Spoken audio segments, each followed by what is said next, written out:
আমরা এই স্বপ্নের আমেরিকায় আসি একরাশ স্বপ্ন নিয়ে, চোখ ভরা বুক ভরা আশা নিয়ে এখানে আসি এবং আসার পরে একটা নির্দিষ্ট কাল অতিক্রম করার পরে আমরা এদেশের নাগরিকত্ব লাভ করার সুযোগ পেয়ে থাকি। আমরা এই নাগরিকত্ব পরীক্ষা আমরা অনেকেই দিই না বা দিতে চাই না বা ভয় পাই ইত্যাদি কারণে। তো আজকে আপনার কাছে একটু জানতে চাইবো যে এই পরীক্ষা ছাড়াই কিভাবে নাগরিকত্ব লাভ করা যেতে পারে, এটা কারা পাবেন, কিভাবে পাবেন, কি শর্ত আছে? Anybody can do it. আচ্ছা, anybody who can prove that they have a health condition, mental health condition, তখন ওয়েভারের জন্য আমরা অ্যাপ্লাই করতে পারি। আপনি যদি এই দেশে 20 বছর থেকে থাকেন এবং আপনার বয়স 50-এর ঊর্ধ্বে হয়, তখন আপনি আপনার ল্যাঙ্গুয়েজে পরীক্ষা দিতে পারবেন। অনেকে আমরা একটু বুঝতে পারি না, বিশেষ করে আমরা যারা বয়স্ক আছি বা কম বয়সীও অনেকে আছে, সেক্ষেত্রে কি কোনো রকম সুবিধা পাওয়ার সুযোগ আছে বা কোনো ইন্টারপ্রেটার নেওয়া বা যদি আপনাদের মতো অ্যাটর্নিকে যদি সাথে নিয়ে যাওয়া যায় যে এই সমস্যাগুলোয়, এই ধরনের কোনো সুযোগ সুবিধা কি আছে বা পাওয়ার বিধান কি আছে? অলওয়েজ বরাবরের মতোই বলি, আপনি যে কোনো যত সিম্পলই হোক না কেন ইন্টারভিউ, অলওয়েজ একটা অ্যাটর্নিকে সাথে নিয়ে যাবেন।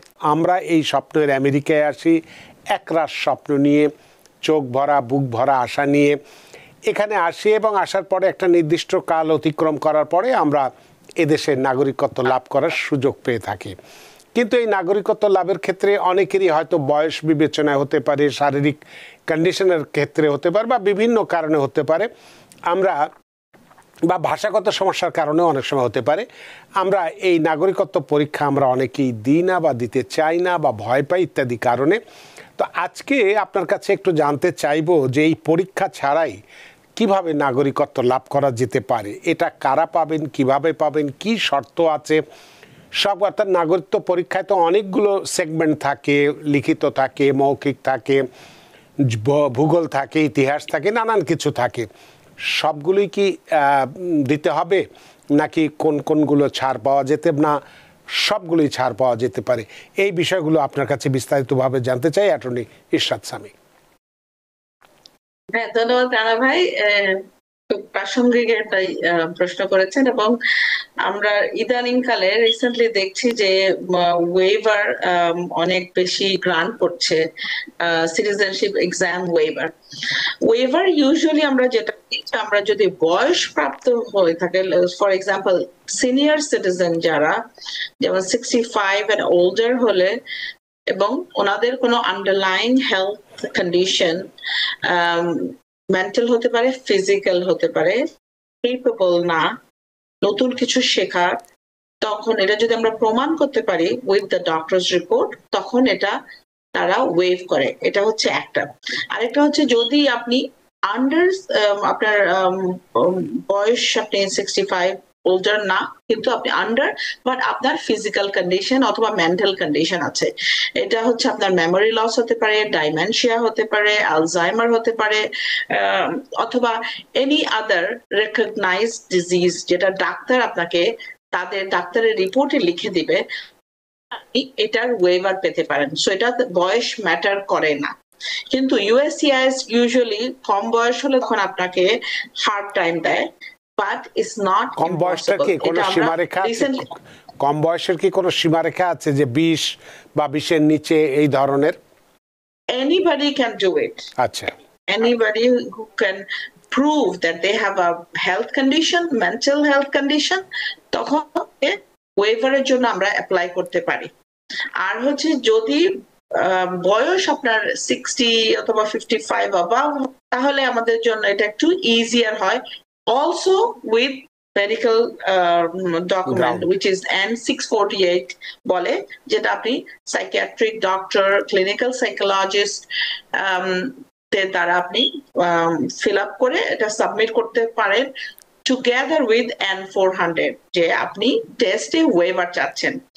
আগে আমরা বেশ কয়েক বছর আগে, 2-3 বছর আগে, আমরা পরে এই রিপোর্টটা সাবমিট করলে কোনো সমস্যা হতো না, কিন্তু গত কয়েক বছর ধরে, 2-3 ইয়ার্স ধরে আপনাকে এই রিপোর্টটা যখন আপনি অ্যাপ্লিকেশন সাবমিট করবেন তখনই এটা করতে হয়, পরে এটা সাবমিট করলে হয় না।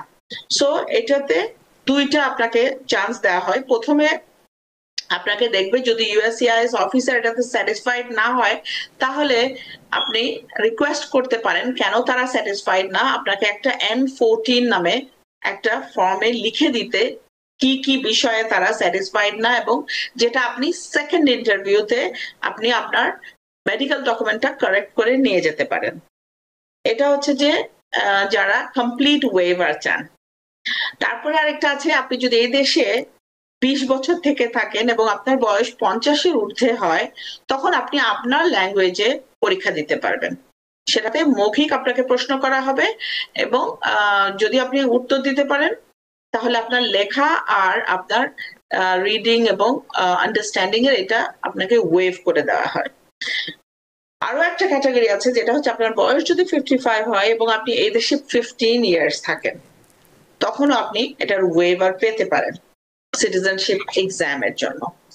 আমরা তো সাধারণভাবে জানি যে আমেরিকার এই নাগরিকত্ব লাভ করতে গেলে বা সিটিজেনশিপ পেতে গেলে আমাকে রিটেন, তারপরে রিডিং, জিওগ্রাফি, হিস্ট্রি, N400 যে ফর্মটা আমরা পূরণ করি, সেখানেও প্রায় 50টা প্রশ্ন থাকে। সব কিছু মিলেই আমাদেরকে প্রশ্ন করা হয় এবং সবগুলোতেই পাস করতে হয়। এক্ষেত্রে যেটি আপনি বললেন, আরেকটা অ্যাড করছি যে আন্ডারস্ট্যান্ডিং এন্ড স্পিকিং এর উপর এখন খুব জোর দেওয়া হচ্ছে। আচ্ছা, ইন্টারভিউ আপনি সব আমি এই কিছু পাস জায়গাটায় করে প্রশ্ন গেছেন, করতে চাচ্ছিলাম আপনাকে যে কিন্তু আপনাকে বিভিন্ন ভাবে তারা কনভারসেশন করবে আপনার সাথে, দেখার জন্য আপনি কি আন্ডারস্ট্যান্ড করছেন কিনা। আচ্ছা, তো সেক্ষেত্রে যেটা হচ্ছে যে আমাদের হয়তো আমাদের দেশ থেকে আমাদের বয়োজ্যেষ্ঠ অনেকেই আসেন, ভাষার দিক থেকে একটু দুর্বলতা আছে বা অনেক সময় বোঝে না, বা এখানকার হয়তো আমাদের যে অ্যাকসেন্টে আমরা কথা বলি, বাংলাদেশের মানুষেরা যেভাবে কথা বলি, এখানের অ্যাকসেন্টগুলো তো একটু ভিন্ন রকম, তো অনেকে আমরা একটু বুঝতে পারি না, বিশেষ করে আমরা যারা বয়স্ক আছি বা কম বয়সীও অনেকে আছে।